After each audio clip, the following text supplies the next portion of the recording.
Welcome to Brain Alpha. You ever have one of those days? You know the ones. You feel totally fine, wide awake, even focused, but you just keep making these simple, dumb mistakes. It's like some invisible force is sabotaging your work. Well, today we are going to unmask that saboteur. Just picture it. You are deep in your workday. You feel like you're on a roll. And then, bam, you hit reply all on an email you absolutely positively should not have. Or maybe you're staring at a spreadsheet for 10 solid minutes and completely miss a super obvious error. You don't feel sleepy, so what in the world is going on? I'm here to tell you it is not just a random fluke, and it's definitely not a sign you need more coffee.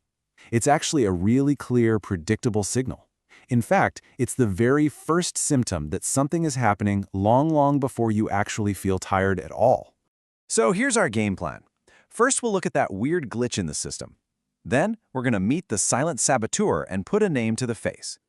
After that, we'll dive into the wild science of your brain's emergency brake, learn how to spot the body's silent alarms, and finally, we'll open up a simple first aid kit for fatigue. All right, let's kick things off with Section 1, the glitch in the system.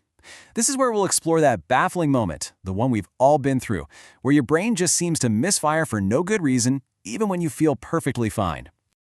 Okay, now that we've pinpointed that glitch, let's move right into our second section, Meet the Silent Saboteur.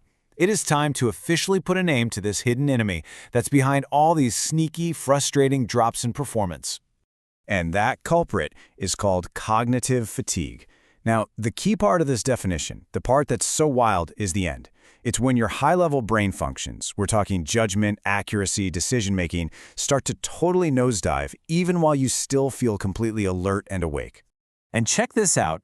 This study on professional esports players illustrates the problem perfectly. See the gap on this chart? Researchers found that the gamer's performance took a huge hit after just 2 hours of intense play. But here's the kicker. The players themselves didn't report feeling tired until the 3-hour mark. That is a full 1-hour gap where they're playing poorly and have absolutely no idea. So, what's the takeaway here? It's that the feeling of being tired is what we call a lagging indicator.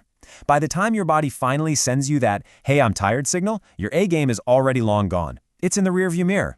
You've been making mistakes for a while without even knowing it. So why on earth does this happen, right?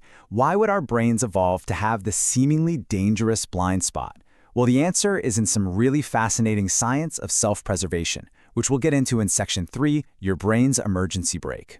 Most of us hear lactic acid and we immediately think of that burn from a hard workout. Just a waste product, right? Well, turns out that's a total myth. The reality is way cooler. Lactic acid is actually a super sophisticated defense system. It's both a backup fuel for your brain and a protective brake. Here's how it works. When your brain is going full throttle, it burns through its main fuel source. As that happens, lactic acid levels start to rise, and that sends an urgent memo to your central nervous system, basically screaming, "Slow down! You are redlining the engine and you're about to cause permanent nerve damage."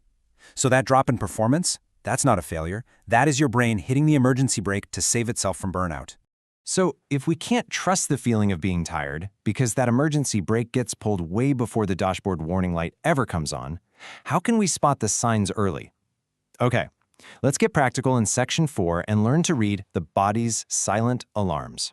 Forget about yawning. The real clues are way more subtle. Research actually shows that after about 2 hours of intense mental work, your pupils can shrink by an average of 0.12 millimeters. Now, that might not sound like a lot, but that tiny change is directly linked to slower reaction times. Your eyes are literally a window into your brain's fuel tank. So what's the second sign? Get this. Cold hands and a cold nose.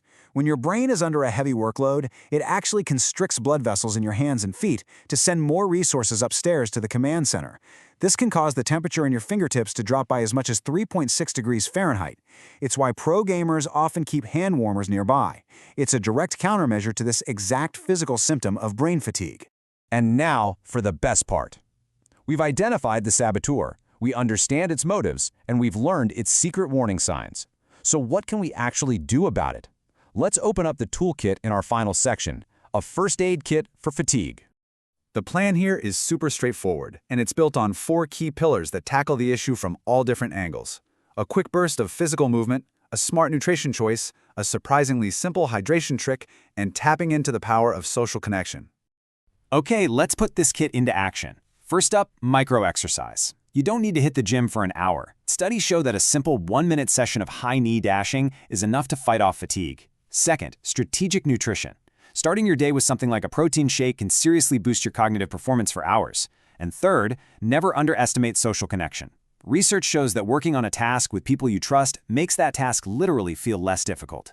But what about that third pillar, simple hydration? What if you need a boost like right now? What is the absolute simplest thing you can do to get your focus back on track without chugging sugar or more coffee? You know what? The answer might surprise you. It is sugar-free carbonated water. That's it. Researchers found that the physical sensation of the bubbles on your tongue actually stimulates nerve receptors that are connected to your brain. This simple sensory input gives your whole system a little jolt that can help stabilize your performance. It's an instant boost with zero sugar and zero caffeine. How cool is that? So here's the bottom line. Your brain's low battery warning doesn't beep or flash a red light. It's totally silent. It shows up as a typo in an email, a wrong turn on your commute, or a cold nose. The real question is, now that you know the signs, are you going to start listening? Thank you for watching. If you enjoyed this, please subscribe to the channel, give us a thumbs up, and help us build the hype. See you in the next video. Bye-bye.